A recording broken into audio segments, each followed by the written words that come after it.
Birinci Qarabağ müharibəsi zamanı köçkün düşən 1 milyondan artıq insan doğma torpaqlarını tərk edərkən yaxınlarının məzarları ermənilər tərəfindən dağıdıldı. Həmin dövr yalnız hərbi itkilərlə deyil, həm də mədəni irsin, dini abidələrin və qəbristanlıqların sistemli şəkildə dağıdılması ilə xarakterizə olunur. Xüsusilə də məzarlıqların məhv edilməsi, kütləvi dəfinlərin aparılması və ərazilərin minalanması humanitar və hüquqi baxımdan ağır nəticələr doğurdu. Təxmini rəqəmlərə görə Qarabağda 900-ə yaxın qəbristanlıq müxtəlif dərəcədə dağıdılıb və ya təhqir olunub. Baş daşları sındırılıb, qəbir yerləri qazılıb, bəziləri isə tikinti materialı kimi istifadə olunub.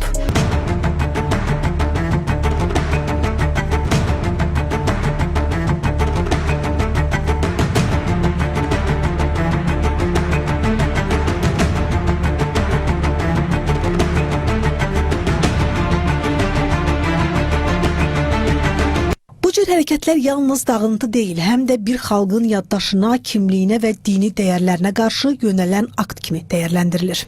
Birinci Qarabağ müharibəsi dövründə 790 müasir, 500-dən çox qədim qəbristanlıqlarımız erməni vandallığına məruz qalmışdır. Qəbirlərin bir çoxunda deyək ki, axtarış işləri aparılmış. Yəni burada deyək ki, bir çox insanların qızıl dişləri olduğu qəbirləri müəyyən etmək üçün onlar kütləvi şəkildə qəbirləri sökmüş, dağıtmış, insanların sümükləri açıq havada qalmışdı.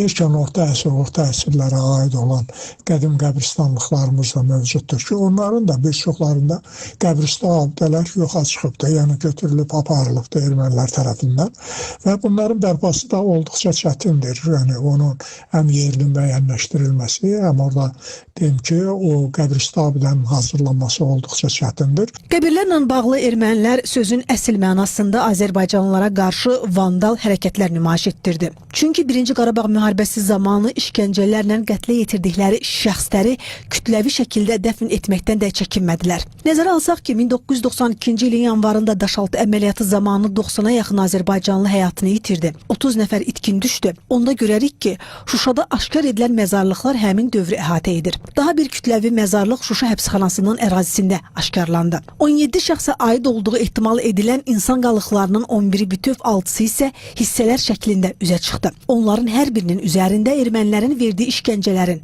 əzabların nişanələri vardı. 6 nəfərin qalıqlarının qarın nahiyəsində mismarlar aşkarlandı. Eyni zamanda qalıqlar üzərində keçirilən ilkin baxış zamanı həmin şəxslərin bədənləri üzərində güllə izləri, müxtəlif küt zərbələr, kəsici, deşici alətlərdən istifadə edildiyi ilə müəyyən olundu. Onların başlarının bədənlərindən ayrı dəfn edildiyi faktı da vardı. Növbəti belə məzarlıq Kəlbəcərin Ballıqaya ərazisində və Başlıbel kəndlərində aşkarlandı. Xocalının Fərux yüksəkliyi və eyni adlı kənddə də şəhid olmuş bir neçə nəfərin qalıqları aşkarlandı. Analoji vəziyyət Füzulinin Yuxarı Seyid Əhmədli kəndində də yaşandı. Xocavəndin Edilli kəndində aşkar edilən məzarlıqların isə Birinci Qarabağ müharibəsi zamanı kənddə ermənilər tərəfindən girovluqda saxlanılan şəxslərə məxsus olduğu qeyd olundu. Bütün bunlar Birinci Qarabağ müharibəsi zamanı baş verən faktlardı. Hansı ki, sənədləşdirilib, sübutlarla, dəlillərlə dünya ictimaiyyətinin diqqətinə çatdırılır. Qəbir vandallığı ermənilərin bir növ Azərbaycana vurduğu ən böyük mənəvi zərərlərdən biri hesab etmək olar. Bu barədə biz deyək ki, dəfələrlə UNESCO-ya və digər beynəlxalq təşkilatlara müraciət etsək də cavabsız qalmışdır müraciətlərimiz. Yəni burada bizim narahat edən həm qeyri-hökumət təşkilatları, həm Azərbaycan ziyalıları deyək ki, bu narahat olan insanlar yəni bu müraciətləri imzalayırdılar. Yəni buna baxmayaraq bu ikili standartlar, bu abidələrə baxmaq və yaxud da ki, qəbristanlıqlara gəlib yerlərində deyək ki, monitoring etmək kimi bu işləri aparmadılar və bizim bir çox hallarda müraciətlərimiz cavabsız qaldı. Ermənistanın Azərbaycana qarşı hərbi təcavüzü nəticəsində Birinci Qarabağ müharibəsində itkin düşən, əsir girov götürülən, azad edilən şəxslər, həmçinin şəxsiyyəti müəyyən edilən itkin şəhidlərlə bağlı son statistik məlumatı diqqətinizə çatdıraq. 3998 nəfər əsir və itkin düşmüş, girov götürülmüş vətəndaşlarla əlaqədar dövlət komissiyasında qeydiyyata alınıb. 3217 nəfər hərbiçilər, 781 nəfər mülki şəxslərdir. Onlardan 71'i uşaq, 287'si qadın, 319'u yaşlıdır. Şəxsiyyəti müəyyən edilərək ailələrinə təhvil verilən və dəfn olunan itkin şəhidlərin sayı 203 nəfər təşkil edir.